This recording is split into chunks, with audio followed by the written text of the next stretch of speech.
I was visiting an old friend in Shanghai last week, and I found him in his kitchen, not cooking, but holding a heavy cast iron skillet up to the light. He wasn't looking at the brand or the aesthetic. He was actually measuring the thickness of the rim with a digital caliper. He looked at me with an intense, almost surgical focus and said, "This is a 20-year tool. I'm done buying things that apologize for existing." He then showed me a spreadsheet on his laptop. Not for stocks or crypto, but a meticulous maintenance log for every appliance in his home, complete with something he called repairability indices.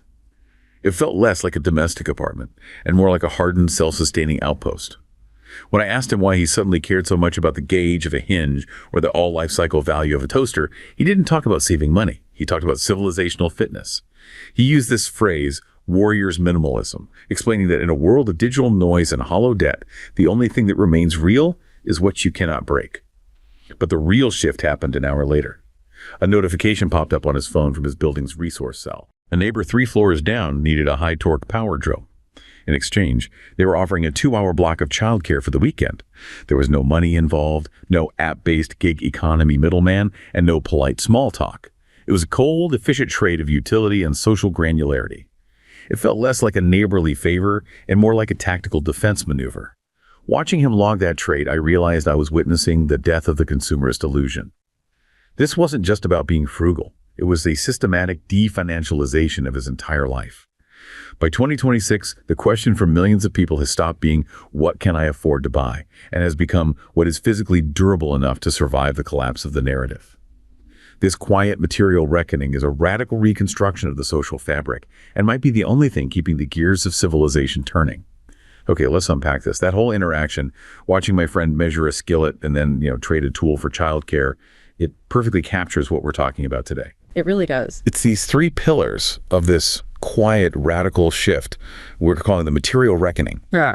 So the core mission of this deep dive is to really understand this transition. Right. First, I think we need to map out the systemic rejection of financial decadence and how that leads to a return to what you might call engineering-led civilizational strength. Yes, that's the foundation. Second, we have to explore how rebuilding these high-trust social fabrics through community-based mutual aid acts as this critical micro-defense mechanism. A defense mechanism, exactly. And then finally, we'll get into why physical output metrics and infrastructure efficiency are fast becoming the ultimate indicators of resilience. We're trying to understand how this whole shift toward material rationality and industrial durability, especially what we're seeing in East Asia, is this systemic rejection of Western financial decadence and just a clear, pragmatic focus on real physical strength. That opening story is fantastic because it immediately gives you the conclusion first. It's a cultural pivot, a pivot away from consuming a symbolic narrative. The brand, the status. Exactly, and toward valuing physical function. Ah. But to truly appreciate the urgency of this, this focus on durability, why your friend is suddenly logging his toaster's maintenance, we have to first understand what he's rejecting, and that is the last 4 decades, which have been completely defined by financialization. Right. It's a reaction to something. It is. So financialization, it's not just a complicated word for lots of banking. No. It describes a really fundamental dominant economic process that intensified across the globe, but particularly in Western economies, from about 1980 onward. Okay. It's the mechanism where profit generation happens more and more through purely financial channels. Things like complex derivatives, leverage, debt packaging, asset trading, rather than through the old school tangible activities. Like actually making things. Exactly, like manufacturing, commodity production, and physical trade. So it's really the difference between making money by, say, building a superior car and making money by just betting on the future price fluctuation of that car manufacturer's stock options. That's a perfect way to put it. It's a huge shift from an economy centered on industrial output to one that is obsessed with financial abstraction. And the metrics. The metrics of this shift reveal just how profoundly the system reoriented itself. How so? Well, just look at the U.S. financial sector's share of national income. In 1978, it was about 3.5% of the U.S. GDP. Which is significant, but sounds normal. Necessary, even. It's a substantial, necessary part of the economy. But by 2007, right before the global financial crisis, it had ballooned to 5.9%. Wow. And this rapid growth was often fueled by a concurrent, massive increase in corporate debt-to-equity ratios. So you have companies leveraging up, not always to invest in new factories or R&D, but often for these financial maneuvers like stock buybacks, which just enhance short-term paper value. And this is what leads to something that political economists often call the creation of fictitious capital. Now, that sounds alarming. What does that actually mean for the average person, trying to figure out the value of their house or their 401k? Fictitious capital is value that is disconnected from the creation of socially necessary labor or utility. It's capital that relies entirely on future claims or expectations. Okay, so it's not real in a sense. It's not tethered to anything real. A classic example is housing. When housing asset values inflate wildly, not because the house is better constructed or offers more utility, but because speculation, leverage, and these complex debt instruments are driving the price up, that inflated value is fictitious capital. Right. It is profit-seeking behavior divorced from material reality, and it is a key mechanism by which financialization just exacerbates inequality and undermines stability, because that value is prone to, well, evaporation. So is fictitious capital pretty much the financial equivalent of a pyramid scheme, where the asset's perceived value relies purely on the next person's belief, not on what it actually produces or its inherent durability? That's a powerful analogy for capturing that lack of material tethering. And if you want to see the sheer scale of this paper universe running parallel to our physical world, nothing illustrates financial abstraction better than the exponential growth of the derivatives market. The numbers here are truly stunning, and they really do require a moment to process. We're talking about derivatives, these complex financial instruments like futures contracts, swaps, options, all of that. All of that.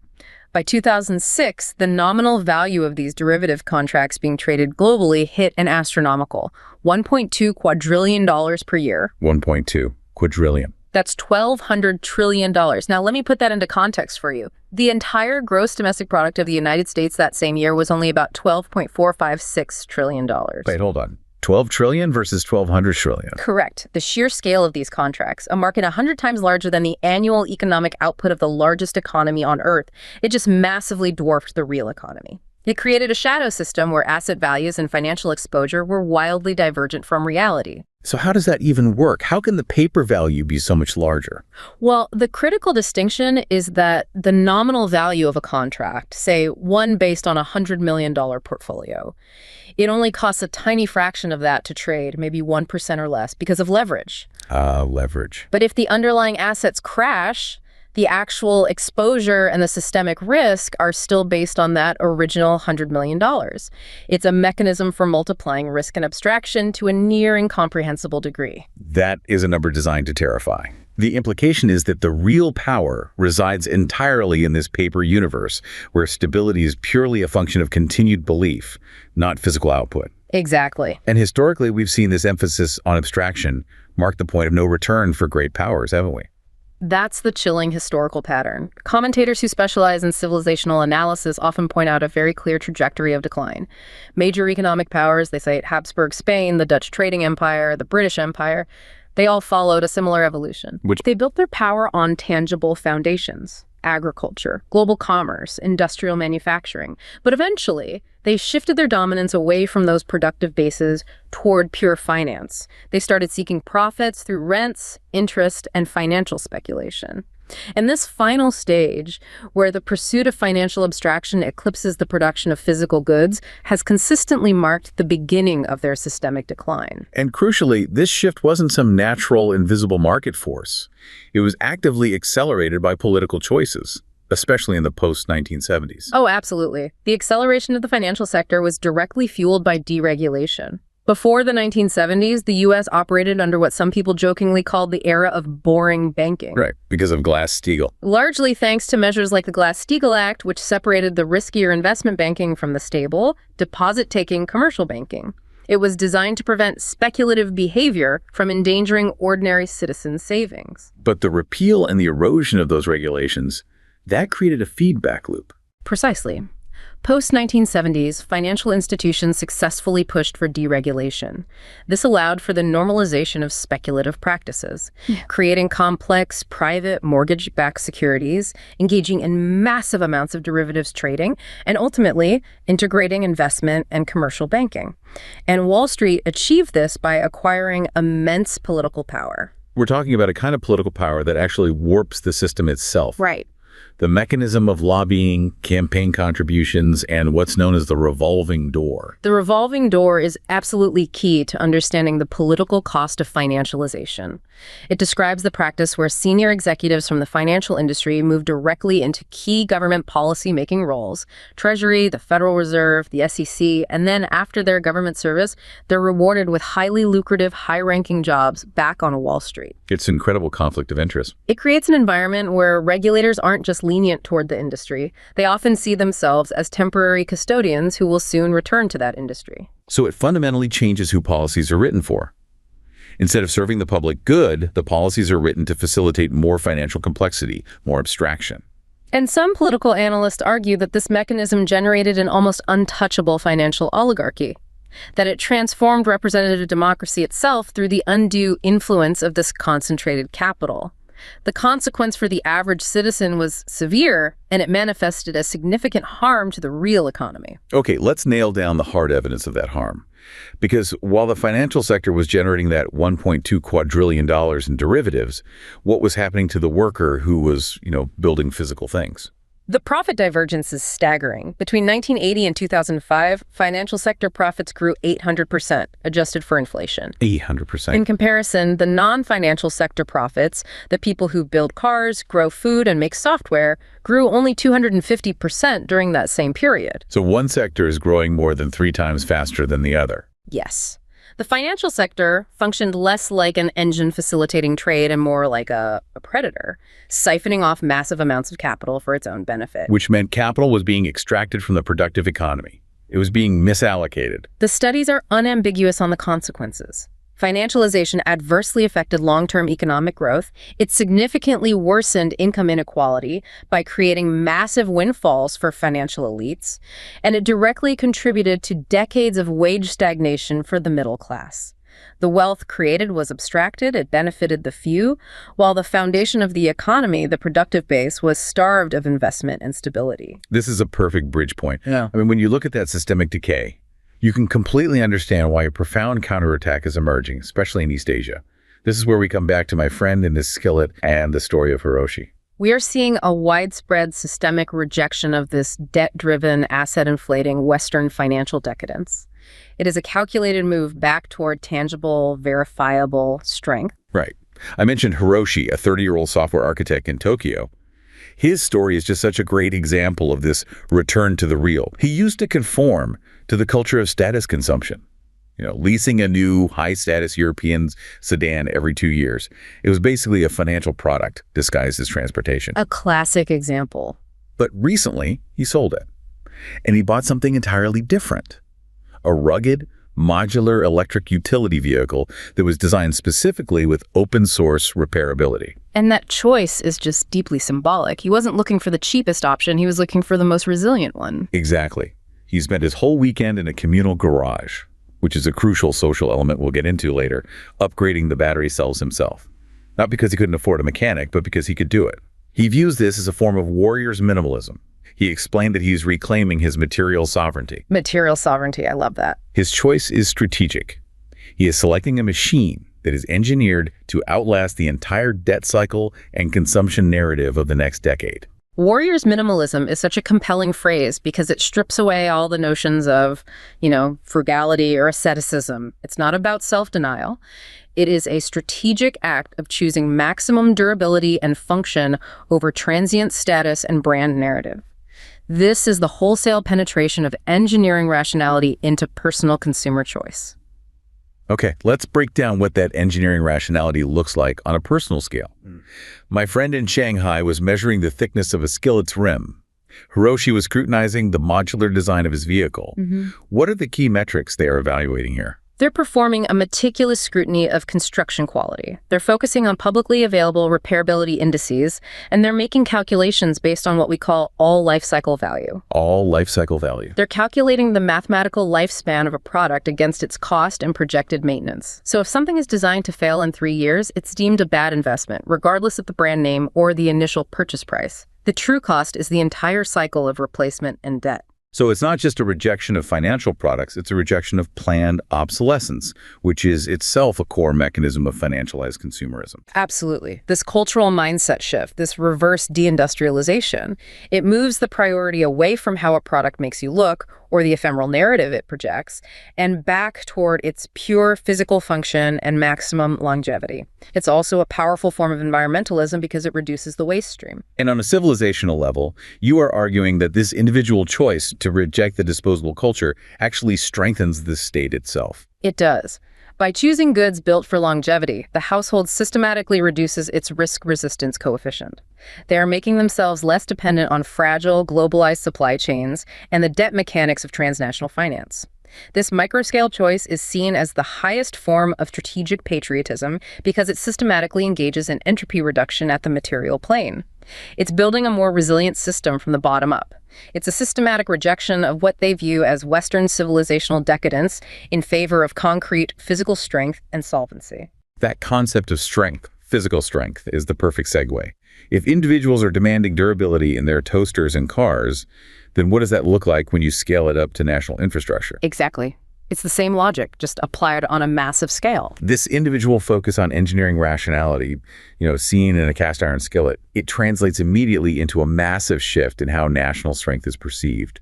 We stop valuing the abstraction of financial instruments and start valuing the verifiable functional truth of physical output. Indeed. The paradigm is changing the very definition of state capacity.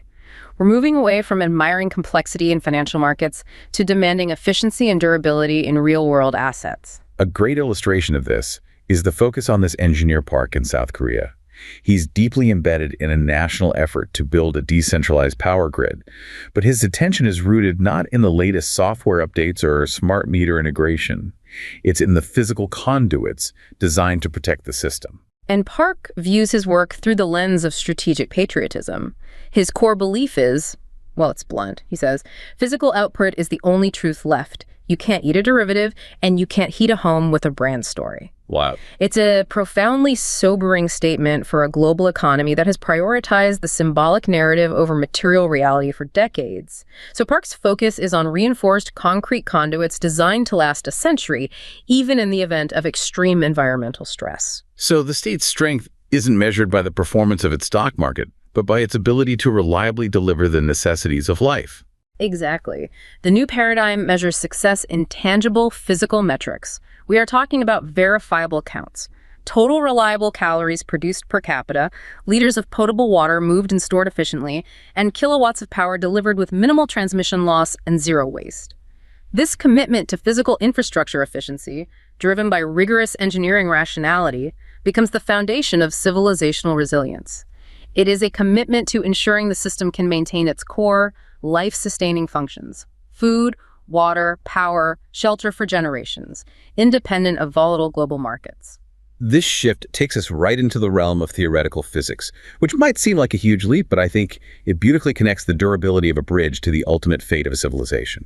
We need to look at the scientific backdrop here, the concept of entropy. That's the key context. When we discuss long-term civilizational survival, we are implicitly discussing the second law of thermodynamics. This law dictates that the total entropy or disorder of an isolated system must always increase over time. Everything, tends toward decay and disorganization. And the hypothesis here suggests that the entire phenomenon of technological civilization isn't just a random event, but perhaps an inevitable, even required mechanism of physics. That's the core provocative idea. The hypothesis is that technological civilizations are the most efficient mechanism discovered so far for increasing the entropy of their planetary system on very short timescales. How do they do that? By consuming concentrated energy sources, extracting resources, and creating vast, complex structures like cities, which decay very quickly without constant input, they generate immense disorder. They satisfy the second law rapidly. So intelligence itself becomes an entropy generator. If a planet develops a technological civilization, it is essentially fulfilling a physical mandate to speed up the process of chaos and consumption. And that framework implies a relentless sociological pressure, the innovate or die mechanism. If a civilization stops innovating and stops expanding its energy consumption and organizational complexity, it fails to increase entropy efficiently, and thus risks being consumed by the natural entropic forces of decay. That reframes technological advancement completely. It's not just about creating a convenient iPhone. It's an existential imperative. In this highly theoretical framework, you can define intelligence as the process by which replicators, be they biological organisms or advanced technological devices, artificially synthesize a radically new and fundamentally different type of replicator. This capability ensures maximum efficiency in resource utilization and disorder creation. And why is that important, cosmically speaking? This definition suggests that intelligence is a favored effect in cosmic evolution because it guarantees the quickest possible rate of entropy increase in a given environment. So a civilization that fails to manage its technology and descends into non-functional internal conflict, what we might see as late-stage financial abstraction, is essentially courting a maximum entropy state, which is self-destruction. Precisely. If it collapses, it fulfills the entropy requirement through total system destruction. If it survives, it progresses to an advanced, stable state, potentially expanding energy consumption exponentially, maybe reaching a state on the Kardashev scale, type of planetary mastery, type 2 stellar mastery, and so on. But it's still guaranteeing the constant increase of entropy, just on ever larger scales. Okay. Numerical simulations based on this entropy hypothesis suggest that this sociological pressure inherently favors the development of advanced, organized civilizations. It views technology and complexity as essential resources for increasing the overall rate of entropy. That is a fascinating, if terrifying, scientific lens through which to view geopolitical competition. The systems that survive are the ones that constantly manage their complexity without self-destructing. And this allows us to connect this vast cosmic idea right back to the individual level, warriors' minimalism. It creates a powerful link. The individual practice of warriors' minimalism, measuring that skillet, choosing a repairable vehicle, meticulously logging maintenance, is a micro-scale entropy reduction. It's the rejection of the ephemeral, algorithmically pushed inventory that quickly becomes waste and contributes to a localized, unnecessary entropy spike in landfills. So the goal shifts from buying things that maximize your individual debt load to buying things that maximize intergenerational durability. It aligns the individual pursuit of physical durability and functional goods with the civilizational goal of longevity. The society that demands goods that last a century and builds infrastructure designed to last 5 centuries is actively fighting against the second law of thermodynamics at a social and material level. This systematic pursuit reinforces the overall framework of civilizational resilience, fortified by the physical form, the durable machines, the robust infrastructure, which is the ultimate defense against internal decay and external shocks. Okay, so we've covered the rejection of paper wealth and the embrace of material durability, all guided by this engineering reality. But as you noted earlier, civilization is also about people. The final critical pillar of this reckoning is the deliberate reconstruction of high-trust human capital. Because, all the durable concrete in the world won't save you if you can't rely on your neighbor. Not at all. That's the software that runs on the hardware. The narrative we've been tracking reveals the catastrophic vulnerability inherent in the West's hyper-individualism. When everyone is focused solely on their own abstraction, the result is profound social atomization. We see urban loneliness, isolation, and a generalized governance failure that manifests as what we're calling atomized indifference. Atomized indifference is the societal equivalent of structural decay. It's this chilling phenomenon where a high emphasis on abstract individual rights often correlates inversely with low collective security because the social fabric has been deliberately fractured. Well, if you are an island, you are immensely vulnerable to any economic tide or social shock, regardless of how much cash you have in your abstracted bank account. That low collective security, that low risk resistance coefficient, is exactly why the deliberate construction of high-trust networks at the local level is emerging as a critical defense mechanism. It's a return to first principles. They are effectively deciding that the physical presence and the verifiable skills of a neighbor are more valuable than a remote call center or a bureaucratic aid program. We saw this beautifully in the anecdote about my friend in Shanghai, where a neighbor needing a drill could immediately trade childcare. But the community structure itself has been institutionalized in places like Shenzhen. We saw an entire residential block coordinated by a woman named Mrs. Chen, who now operates a sophisticated mutual aid node. And Mrs. Chen's community has structurally replaced traditional consumption mechanisms. They transformed their commercial lobby into a high utility center, a community tool sharing library, and a bulk buying cooperative.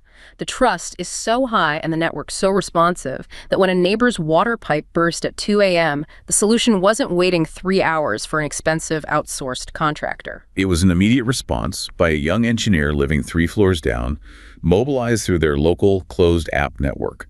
They call this the New Acquaintance Society, where proximity equals utility. This represents micro-order reconstruction. It's the deliberate tactical creation of a high-trust society by reestablishing social granularity. Granularity means that the physical presence, the skill set, and the immediate availability of your neighbor are now quantified as a concrete, verifiable asset. When the macro narratives, the financial stability, the global supply chains fail, this localized high-trust system acts as the civilization's lifeboat. So the shift formalizes mutual obligation and localized risk sharing. It's a resilient, localized defense perimeter that mitigates the impact of any external economic or social shock. They're confirming what could be called security human rights, the collective right to physical security and social solvency through collective action. And this formalized system of mutual obligation brings us to the political nature of the movement, which is defining mutual aid. It is more than just a favor. Mutual aid is defined as a voluntary, collaborative exchange of resources and services for common benefit, but it is explicitly set up as a form of political participation. Political participation. It's about taking responsibility for caring for one another and simultaneously challenging the root political conditions that necessitated that aid in the first place. And the crucial distinction here is solidarity, not charity. I think we really need to emphasize why this difference is so foundational to the entire movement. The distinction lies entirely in the power dynamics. Mutual aid operates on the principle of horizontal solidarity. It's structured to recognize that everyone has needs and everyone has something valuable to offer, whether that's a physical item, a skill, or simply time. This structure actively dismantles the hierarchical roles of giver and receiver, ensuring support flows between equals. Okay, between equals. Charity, conversely, is typically vertical. It's a top-down transaction. It is often conditional, it reinforces existing hierarchies, and it often pathologizes poverty or need as an individual moral failing, which thereby justifies the existing social order. So charity acts as a pressure valve for capitalism. It addresses the painful symptoms without ever questioning the legitimacy of the system that caused the symptoms in the first place, whereas mutual aid is rooted in a more explicitly anti-capitalist organizing tradition. Precisely. Mutual aid historically has been central to various survival and political movements because its stated goal is to challenge the root causes of systemic problems rather than just managing them.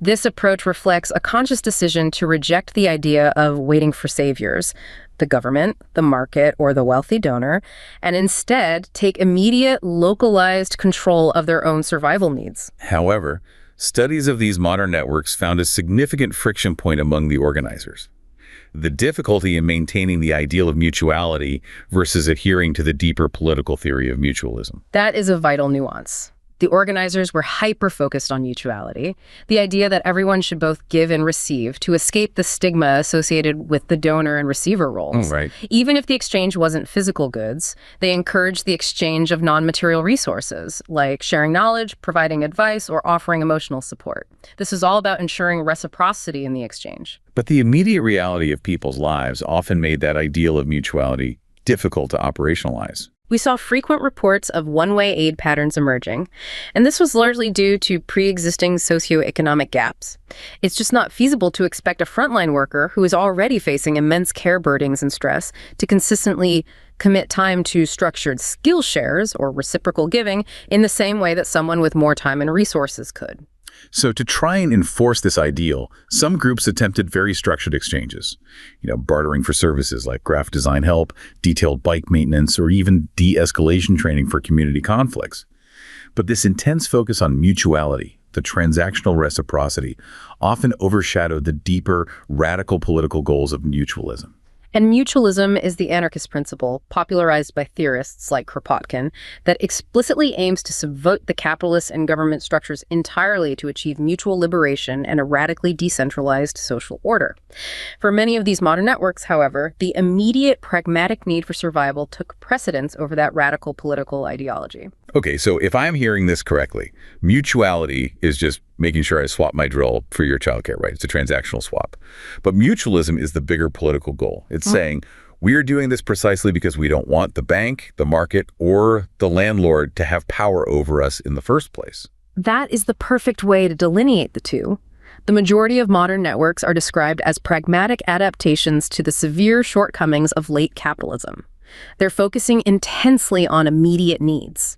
They often sidelined explicit, radical political action aimed at overturning the system in favor of ensuring immediate community solvency. Only a small minority of organizers were explicitly anarchist or articulated those deep political goals as the immediate outcome of their work. And this pragmatic adaptation created some uncomfortable structural friction, didn't it? Especially regarding their relationship with traditional nonprofits. That friction was significant. A large segment of organizers, nearly 40% in one study, had a prior nonprofit experience. This meant that despite the movement's explicit goal to distinguish itself from traditional charity models, these groups struggled to avoid adopting nonprofit language. They found themselves using terms like donor and engaging in fundraising, which they consciously opposed. And the practicalities of legal and financial accountability sometimes forced them toward a difficult choice, I imagine. Yes. Some networks incorporated, they gained legal entity status to manage funds or limit liability. Organizers frequently regretted this decision, feeling it went directly against the core philosophy of mutual aid by blurring that political line between genuine solidarity and the traditional charity model. And what about leadership? Well, while most networks aimed for flat, decentralized organizational structures where power was equally shared, social hierarchies often seeped back in. Founders were frequently identified as de facto leaders, and the goal of ensuring genuine equity in decision-making remained challenging, particularly for including historically marginalized populations.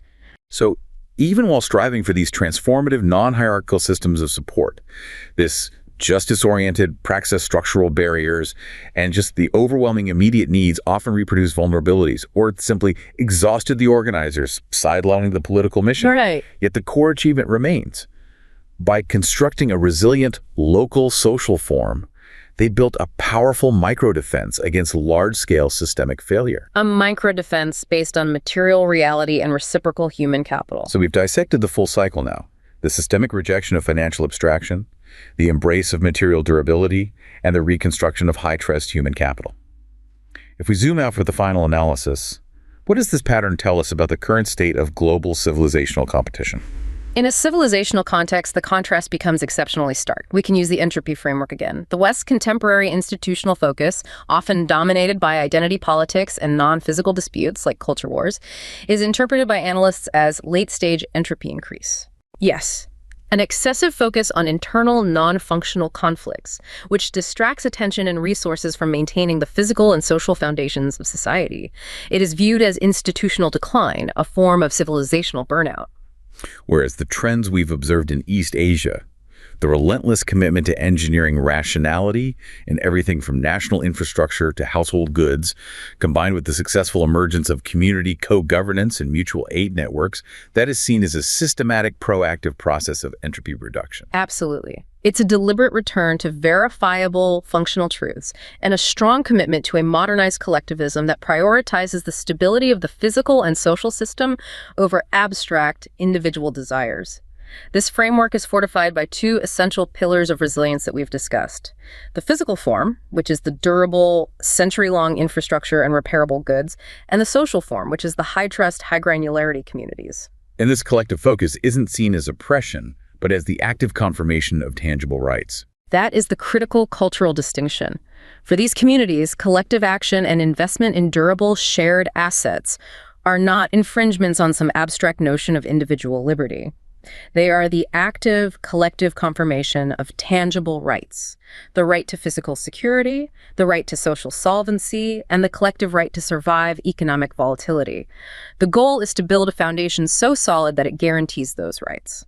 So the entire movement we've described, from measuring the gauge of a hinge to sharing a high-torque drill, is the systematic definancialization of life.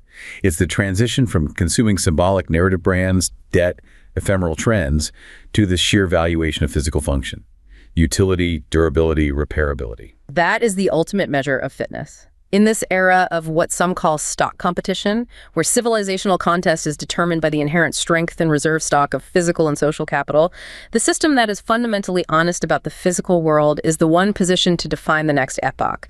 The system that commits to engineering rationality and a fortified social fabric is simply more resilient. It's a profound shift. What we are observing is a pivot. A pivot away from a system where perceived value is generated by leveraging debt and creating ever-increasing financial complexity, towards one where strength is derived directly from material integrity and reciprocal human capital. The question that defines this moment is no longer about maximizing abstraction. It is about guaranteeing physical toughness and social solvency.